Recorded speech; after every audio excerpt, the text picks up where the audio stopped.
అధికారం ఉన్నప్పుడు ఒకలా, అధికారం లేనప్పుడు మరోలా ఉండడం. ఇది బీఆర్ఎస్లో ఉన్న నేతల పరిస్థితి. మాజీ ఎమ్మెల్యే వెంటే ఉంటాం అంటూ ఒక అడుగు ముందుకు, మరో అడుగు వెనక్కి ఎందుకు వేస్తున్నారు?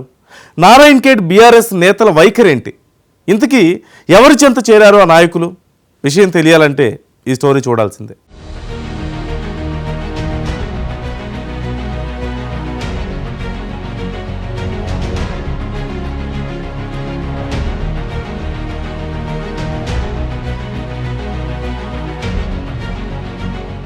సంగారెడ్డి జిల్లా నారాయణ్ ఖేడ్ నియోజకవర్గంలో కాంగ్రెస్ కంచుకోటును బద్దలు కొట్టి గులాబీ జెండాను ఎగురవేసింది టీఆర్ఎస్. 2014 ఎన్నికల్లో తెలంగాణ మొత్తం గులాబీ పార్టీ హవా నడిచింది. కానీ నారాయణ్ ఖేడ్లో మాత్రం కాంగ్రెస్ హవా చాటింది. 2014 ఎన్నికల్లో కాంగ్రెస్ తరపున పోటీ చేసి గెలిచిన దివంగత నేత యడ్మ కృష్ణారెడ్డి 2015 ఆగస్టు 25న కన్నుమూశారు.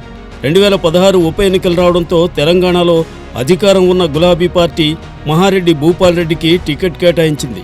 2016లో ఉప ఎన్నికల్లో నారాయణ్ ఖేడ్లో గులాబీ జెండా ఎగిరింది.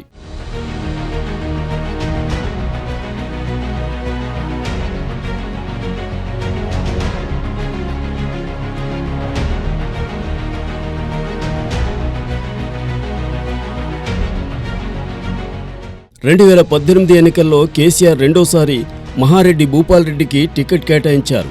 కాంగ్రెస్ అభ్యర్థిపై మహారెడ్డి భూపాల్ రెడ్డి విజయం సాధించారు. 2 సార్లు విజయం సాధించిన భూపాల్ రెడ్డి మొన్న జరిగిన అసెంబ్లీ ఎన్నికల్లో వాటింపాలయ్యారు. అసెంబ్లీ ఎన్నికల్లో ఓటమి చెందిన మహారెడ్డి భూపాల్ రెడ్డికి ముఖ్య నాయకులంతా మూకుమ్మడిగా దూరం అయ్యారు. బీఆర్ఎస్లో కీలక నాయకురాలుగా ఉన్న కల్హేర్ ఎంపీపీ గుర్రపు సుశీల కుమారుడు గుర్రపు మత్స్యందర్ విదేశాల నుంచి స్వదేశానికి వచ్చి రాజకీయాల్లో అడుగుపెట్టారు.